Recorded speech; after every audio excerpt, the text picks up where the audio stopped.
Salut l'équipe, c'est Simon, je vous retrouve pour une vidéo, pour plutôt 4 vidéos. On va faire comme la semaine dernière, du coup 2 aujourd'hui, 2 demain. Heu, je vais vous faire celle-ci en premier. Donc ça sera la Serie A. Ensuite, la France ce soir et demain on aura, l'Espagne, même si franchement vous verrez la tête de la vidéo, l'Espagne ce week-end ne jouait pas clairement et l'Angleterre pour terminer. Donc on va faire ça. On va faire ça. Encore une fois, pas de Bundesliga et il manque encore une dizaine de likes sur l'ancienne vidéo. Donc comme je l'ai dit, je tiens ma parole, hein, si ça dépasse les 200, je vous la ferai. Pas celle de ce week-end, c'est mort, parce que j'ai déjà préparé tout. Donc celle de la semaine prochaine, si un jour ou l'autre, vous êtes motivé à dépasser les 200 likes. Donc voilà, on est parti, toujours pareil pour l'Italie, comme tous les championnats, 200 au like minimum pour avoir la prochaine journée. Petit récap du week-end dernier, encore un très bon week-end. Enfin, je crois que c'est le meilleur week-end que j'ai passé en un an et demi là. Depuis que je fais mes vidéos sur YouTube, 85% de réussite hein, dans la globalité. Il y a juste en Angleterre où j'ai eu un peu de mal, mais tout le reste, enfin un peu de mal, et j'ai fait 3 fautes je crois, mais tout le reste c'était exceptionnel quoi. Là encore une fois, mes bêtes noires quoi, Genoa, Bologne, Bologne, bête noire, comme d'hab, toutes les journées j'ai faux avec eux. Heureusement qu'en Ligue des Champions c'était bien mieux avec contre Aston Villa. Au moins c'est facile en Ligue des Champions, tu mets sur le fait qu'ils soient nazes. Mais en championnat, je galère, je galère, je galère. Comme contre Parme, j'étais parti sur un 1x pour assurer. Il y a eu 1-1, très bien. Genoa Bologne, bah du coup il y a eu 2-2. Malheureusement j'avais le bon score, enfin j'avais le bon résultat encore une fois. Son Bologne ils font des nuls, vous allez me dire. Mais encore une fois je me suis loupé avec l'over-under. Milan a gagné 1-0 contre Udinese. Il y a eu beaucoup de victoires 1-0. Naples, Juve, Milan. Et encore une fois, j'ai vu la Juve hier soir. Ils se sont fait ratatiner par Stuttgart. Vraiment, ils ont pas touché terre. Stuttgart aurait dû en marquer 2, en marquer 3 même. Il y a déjà eu un but refusé. Il y a pas main, jamais de la vie. Je sais pas comment on peut enlever un but comme ça. Il y a eu le penalty loupé d'Enzo Mio. Enfin, il y a eu trop de choses. Ils auraient dû en prendre 3 hier. La Juve, on voit qu'ils sont pas au niveau. Hein. Franchement, je suis très déçu par cette équipe de la Juve. Même s'ils ont beaucoup d'absents, hein, ils doivent faire beaucoup, beaucoup, beaucoup mieux. Le Milan, franchement, qui gagne, c'est un miracle avec le rouge assez tôt dans le match et le nombre de buts refusés pour Udinese. Le Napoli a gagné difficilement contre Empoli, mais de toute façon c'est impossible de marquer un but à Empoli cette saison, donc c'est déjà très bien, enfin à domicile, donc c'est déjà très bien de réussir à s'imposer là-bas sur un péno. La Fio et l'Atalanta se sont amusés respectivement contre Venezia et Lecce, surtout la Fio qui revient super bien, je suis bien content que ce coach-là réussisse à la Fio, ça pour moi c'est un vrai coach qui fait bien jouer ses équipes. Donc vraiment très content pour la FIO, j'espère qu'ils vont faire une excellente saison. Cagliari contre le Taureau.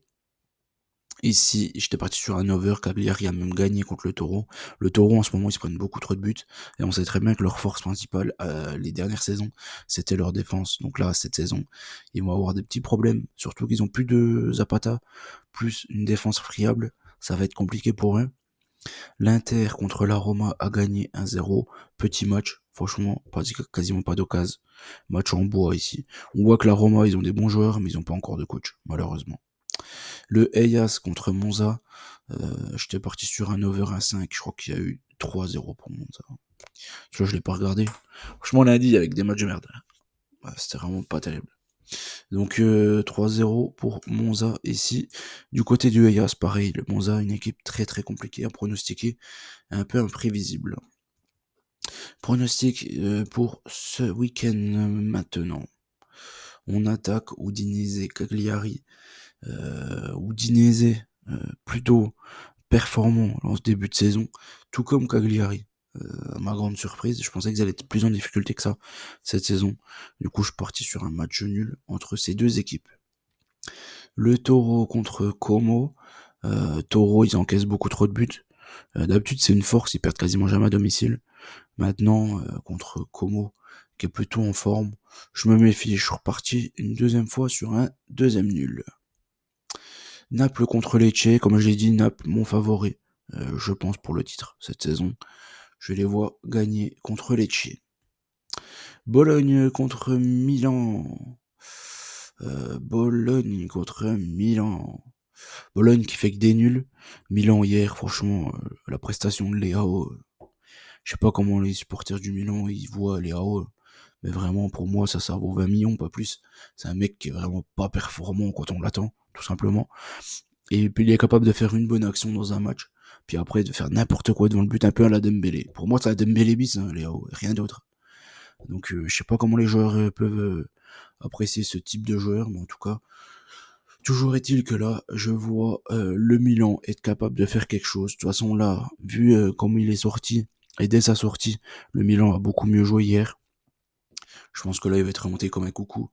Et comme contre cette équipe nulle de Bologne, là, il y a peut-être moyen qu'il fasse quelque chose, le petit Raphaël.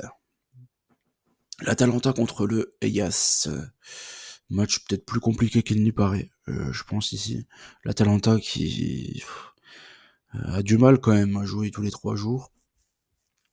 Le Hellas, je trouve que c'est un peu comme le match Atalanta-Como, quoi. Sauf que Como c'est un peu meilleur que Hellas quand même. J'ai mis une petite victoire de l'Atalanta, mais pas, je suis pas sûr qu'il les ait tri, quoi. Parme contre Empoli. Là, j'ai pris une surprise ici. J'ai pris la victoire d'Empoli. Je me dis qu'Empoli, à domicile, ils se prennent pas un but. À l'extérieur, c'est une équipe bien plus joueuse. Et je pense qu'ils sont capables d'aller gagner contre Parme, qui encaisse beaucoup trop de buts depuis le début de saison. La Lazio contre le Genoa, vous savez, moi, la Lazio, j'ai du mal. Je les vois pas souvent gagnants. Mais là, ils affrontent vraiment une équipe nullissime. Donc, je pars sur une victoire de la Lazio contre le Genoa. Maintenant, il faudra quand même m'expliquer comment c'est possible que Vitinha ait été vendu si cher. Tous les gens qui nous disaient ouais, il a un potentiel, etc., etc. Franchement, c'est une grosse pipe. Je suis bien content qu'il soit au Genoa et très loin de l'Olympique de Marseille. Monza contre Venezia ensuite. Monza, c'est quand même sur courant alternatif, hein, vraiment. Venezia, pour moi, ça n'a pas le niveau Serie A. Donc je vais faire confiance quand même à Monza. Je me dis qu'ils doivent le prendre ce match-là. Il serait vraiment bête de passer à côté de 3 points. Je vais pas dire facile, mais normalement très abordable dans ce match-là contre Venezia. L'Inter contre la Juve. L'Inter qui aura un match normalement facile ce soir contre les Young Boys. Contre la Juve qui a beaucoup trop d'absents, qui a du mal à jouer tous les 3 jours aussi.